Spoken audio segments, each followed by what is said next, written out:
Class 10th की chapter 1 quadratic equation in one variable का ये कंसेप्ट है फैक्टराइजेशन मेथड्स।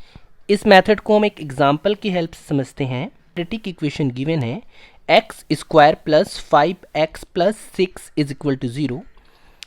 हमें इस इक्वेशंस को फैक्टराइजेशन मेथड से सॉल्व करना है। इसके रूट्स को, इसके सॉल्यूशन को, इसके ज़ीरोज़ को हमें फाइंड आउट करना है with the help of factorisation method. Factorisation method में सबसे पहले सर इस प्लस 6 को और यहाँ पर प्लस 1x स्क्वायर को आपस में मल्टीप्लाई कर देते हैं। मल्टीप्लाई करने पर ये हमें देता है प्लस 6x स्क्वायर। अब हमें इस प्लस 6x स्क्वायर को फैक्टर में कन्वर्ट कर देना है और हमें एक फैक्टर तो x यहाँ पर मिल रहा है और एक फैक्टर x मिल रहा है। अब हमें क्या करना है सर, इस प्लस 6 का एलसीएम ले लेना है। जब हम इसे प्लस 6 का एलसीएम लेते हैं तो यहाँ पर हमें मिलता है तो plus 2 into plus 3 is equal two plus 6। और सर इसे अगर हम ऐड या माइनस करते हैं, फॉर एग्जांपल हम यहाँ ऐड करते हैं तो ऐड करने पर हमें प्लस 5 भी मिल रहा है जो कि हमें ज़रूरत है। इसका मतलब ये हुआ कि सर फैक्टराइजेशन मेथड में सबसे पहले हम कांस्टेंट और क्वाड्रेटिक टर्म के कोएफिशिएंट को आपस में मल्टीप्लाई करते हैं, देन उसे दो फैक्टर में हमें लिखना पड़ता है। फैक्टर में लिखने के लिए सबसे पहले सर जो प्रोडक्ट आया है उसका हम एलसीएम ले लेते हैं। एलसीएम लेने के बाद जो हमारे पास फैक्टर्स आ रहे हैं हमें उन्हें अरेंज करना है इस तरह से कि सर प्लस और माइनस करने के बाद हमारे पास जो मिडिल टर्म कोएफिशिएंट है, that is the coefficient of X along with their sign आ जाए।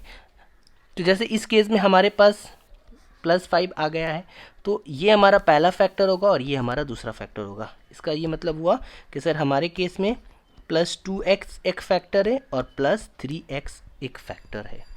नाउ जब हमें फैक्टर्स मिल गए हैं तो अब हम आसानी से इसे सॉल्व कर सकते हैं। Therefore x square plus 5x plus 6 is equal to 0। इसे हम इस तरह से लिख सकते हैं x square plus 2x plus 3x plus 6 is equal to 0। Now x common लेने पर ये x प्लस 2 प्लस 3 कॉमन लेने पर x plus 2 is equal to 0। x plus 2 plus 3 x plus 2 is equal to 0। यहाँ से x प्लस 2 कॉमन लेने पर x बचा प्लस यहाँ पर 3 बचा इक्वल टू 0।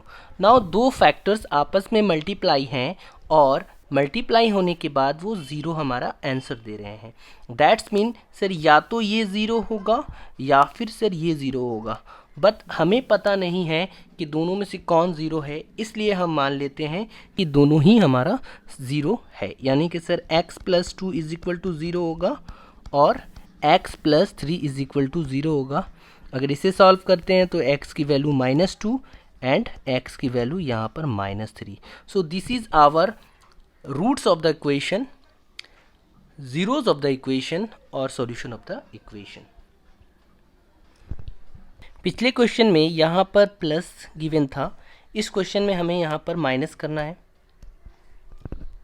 नाउ इसे अगर हम सॉल्व करते हैं तो सर सबसे पहले plus 6 and plus x square को मल्टीप्लाई करते हैं। मल्टीप्लाई करने पर ये हमें 6x स्क्वायर देता है। अब हमें इसे क्या करना है, फैक्टर में कन्वर्ट कर देना है। और फैक्टर में जब हम कन्वर्ट करते हैं तो एक फैक्टर x एक फैक्टर x, यहाँ x के साथ क्या आएगा वो हमें पता करना है। तो प्लस 6 का अगर हम एलसीएम लेते हैं तो ये हमें प्लस 2 प्लस 3 देता है। यानी कि सर प्लस 2 और प्लस 3 मल्टीप्लाई करने पर हमें प्लस 6 मिलता है। बट अगर हम इसे ऐड करते हैं तो सर हमें प्लस 5 मिलता है, जबकि हमें निकालना है -5। देयरफॉर हम इस फैक्टर को कुछ इस तरह से कन्वर्ट कर सकते हैं कि सर -2 इंटू -3 क्या होता है सर, माइनस माइनस प्लस और 2 3 6। और अगर हम इसे -2 प्लस -3 करते हैं तो सर हमें -5 मिल जाता है। इसका मतलब ये हुआ कि सर हमारा फैक्टर हुआ -3 and -2। So therefore we can say x square -2x -3x plus 6 is equal to 0। यहाँ से अगर x कॉमन लेते हैं तो यहाँ x -2, यहाँ से -3 कॉमन लेते हैं तो यहाँ पर -2 is equal to 0। x -2 common लेने पर x -2 यहाँ पर बचता है x, यहाँ पर बचता है 3। That's mean x -2 into x -3 is equal to 0।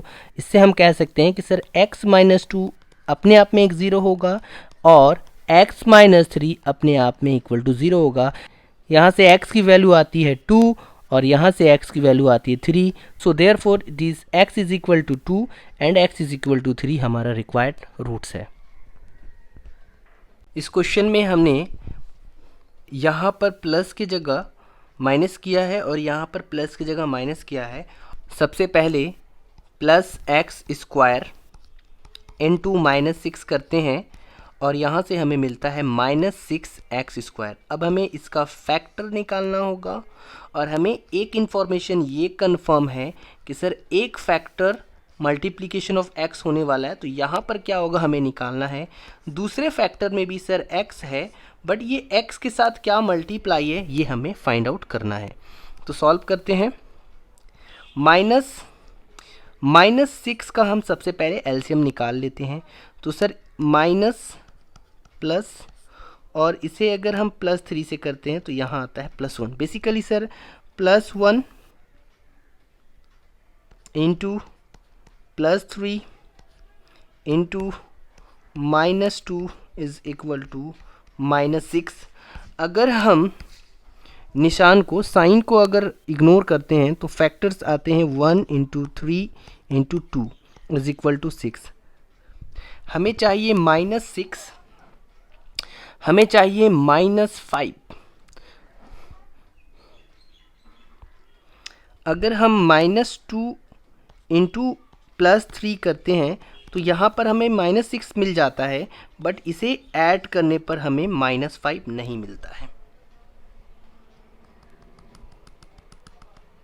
Therefore कुछ हम इस तरह से करते हैं, -6 इंटू +1 अगर हम करते हैं तो सर हमें -6 मिल जाता है और इसे प्लस करने पर हमें -5 भी मिल जाता है।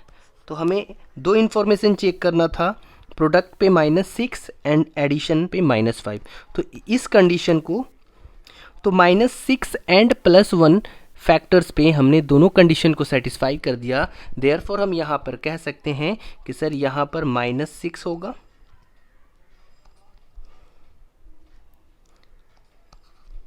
एंड यहाँ पर +1 होगा। Therefore x square -5x -6 is equal to 0। इसे हम लिख सकते हैं x square -6x plus x -6 is equal to 0। x common लेने पर ये x -6 यहाँ पर और कंटिन्यूसली चल रहा है, तो x कॉमन लेने पर x -6 प्लस यहाँ पर 1 अगर हम कॉमन लेते हैं तो यहाँ पर x -6 इज इक्वल टू 0। यहाँ पर x -6 अगर कॉमन लेते हैं तो यहाँ पर बचता है x plus 1 is equal to 0। Now यहाँ पर दो फैक्टर आपस में मल्टीप्लाई हैं और मल्टीप्लाई होने के बाद प्रोडक्ट 0 देते हैं। इसका मतलब ये होता है कि सर वो या तो दोनों के दोनों 0 हैं या फिर दोनों में से कोई एक 0 है, बट हमें चूंकि पता नहीं है कि कौन 0 है, इसलिए हम अज्यूम कर लेते हैं कि दोनों के दोनों 0 हैं। x इज इक्वल टू यहाँ से हमें 6 मिलता है और x इज इक्वल टू हमें यहाँ से -1 मिलता है। Therefore this is our required roots of the quadratic equation.